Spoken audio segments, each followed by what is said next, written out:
Hello friends, আপনারা দেখছেন health tips বঙ্গ। তো বন্ধুরা, আজকে আমি আপনাদেরকে দেখাবো টর্টেক্স সিরাপের সম্পূর্ণ রিভিউ। টর্টেক্স কপ লিংটাস 100 ml এর ফাইল এটা হয়ে থাকে এবং টর্ক কোম্পানি কিন্তু এটা বানিয়ে থাকে। তো বন্ধুরা, এই সিরাপটি কী composition: dextromethorphan hydrochloride, phenylephrine hydrochloride and chlorpheniramine maleate, এই উপাদানগুলিকে দিয়ে কিন্তু এই সিরাপটি তৈরি। তো টর্ডেক্স কপলিংটাস মানে এটা কিন্তু কফের জন্য ব্যবহার করা হয়। শেক ওয়েল বিফোর ইউজ, ভালো করে নাড়িয়ে তারপরে কিন্তু ব্যবহার করবেন বা খাবেন এটা। Keep out of reach of children, এটা বাচ্চাদের থেকে দূরে রাখবেন। এটা expiry date October 23, MMC date November 2021, 105 টাকা এমআরপি। আর বিভিন্ন ফার্মেসিতে এটা বিভিন্ন রেটে কিন্তু বিক্রি হয়, আপনারা অনেক ডিসকাউন্টও কিন্তু পেয়ে যেতে পারেন এর থেকে। তো বন্ধুরা, কম্পোজিশন অনুযায়ী এর কী কাজ সেটা একটু দেখে নিন। ডেক্সোমেথারফান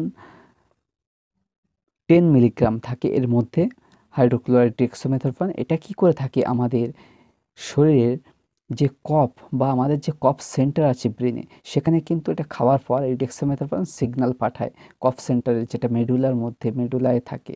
সেখানে গিয়ে কফ যে হয় সেটাকে সাপ্রেস করে বা সর্দি হওয়াকে কমায় এটা। এরপরে দেখুন ফেনলেফ্রিন হাইড্রোক্লোরাইড, এটা 5 mg থাকে। এটা আমাদের কাজ করে থাকে নাজাল ডিকনজেশন বা না কেটে যাওয়া সমস্যাকে কিন্তু এটা, না কেটে যাওয়া এরকম সর্দির সমস্যাকে কিন্তু এটা কমিয়ে থাকে। এবার দেখে নেব ক্লোরোফেনারমাইন মেলেট। ক্লোরোফেনারমাইন মেলেট এটা H1 রিসেপ্টর, এটা 2 মিলিগ্রাম থাকে এবং এটা কিন্তু একটা অ্যান্টি অ্যালার্জিক। যাদের খুসখুসে কাশি এবং গলার গোড়ায় একটা অস্বস্তিকর ইরিটেশন ভাব হয়ে থাকে, তখন কিন্তু এই ক্লোরোফেনারমাইন মেলেট কিন্তু খুব সুন্দর কাজ করে এবং অস্বস্তিকর ইরিটেশনযুক্ত কাশিকে কিন্তু কমিয়ে থাকে।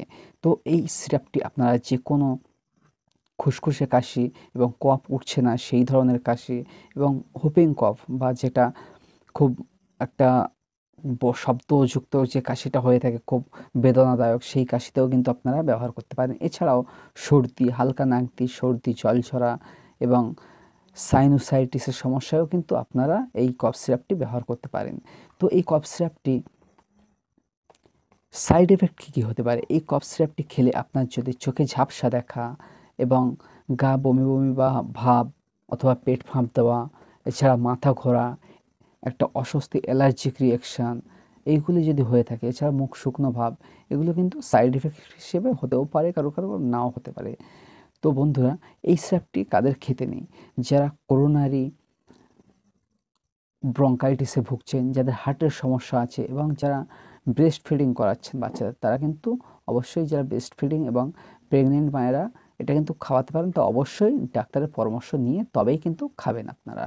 এবং আদার্স যে কোনো বড় ধরনের ক্রিটিক্যাল সমস্যা, যেমন হেপাটিক ডিসঅর্ডার বা লিভারের সমস্যা, কিডনির সমস্যা, তারা কিন্তু এই সিরাপটি অবশ্যই দূরে থাকবেন এই সিরাপ থেকে এবং অবশ্যই ডাক্তারের পরামর্শ নিয়ে তারপরে ব্যবহার করবেন।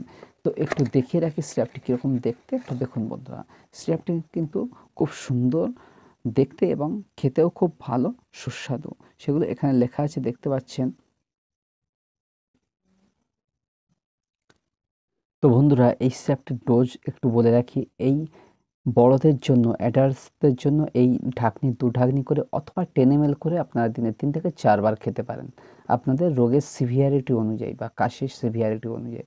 এবং বাচ্চাদের ক্ষেত্রে সাধারণত 2 বছর ঊর্ধ্বে 10 বছর বয়স অবধি 1 ঢাকনি করে কিন্তু খাওয়াবেন, বা 12 বছর অবধি এটা 2 থেকে, এবং 2 বছরের নিচের শিশুদের খাওয়াবেন না। এবং একদম বড়দের ক্ষেত্রে তো বলেই রাখলাম আগে থেকেই। তো বাচ্চাদের ক্ষেত্রে এটা কিন্তু 1 ঢাকনি বা 5 ml করে দিনে 3 থেকে 4 বার খাওয়াতে হয়। তো দেখুন এখানে লেখা আছে in a flavour syrup base, colour tartrazine, supra and brilliant blue. তো বন্ধুরা, এই কফ সিরাপটি আপনারা যে কোনো সমস্যা, সর্দি, কাশি এবং গলা খুসখুস, পুরনো কাশিতে কিন্তু আপনারা নিঃসন্দেহে ব্যবহার করতে পারেন। তো ভিডিওটি ভালো লাগলে লাইক, কমেন্ট, শেয়ার করতে ভুলবেন না এবং এই চ্যানেলে যদি আপনি নতুন হয়ে থাকেন অবশ্যই চ্যানেলটিকে সাবস্ক্রাইব করতে ভুলবেন না। ধন্যবাদ।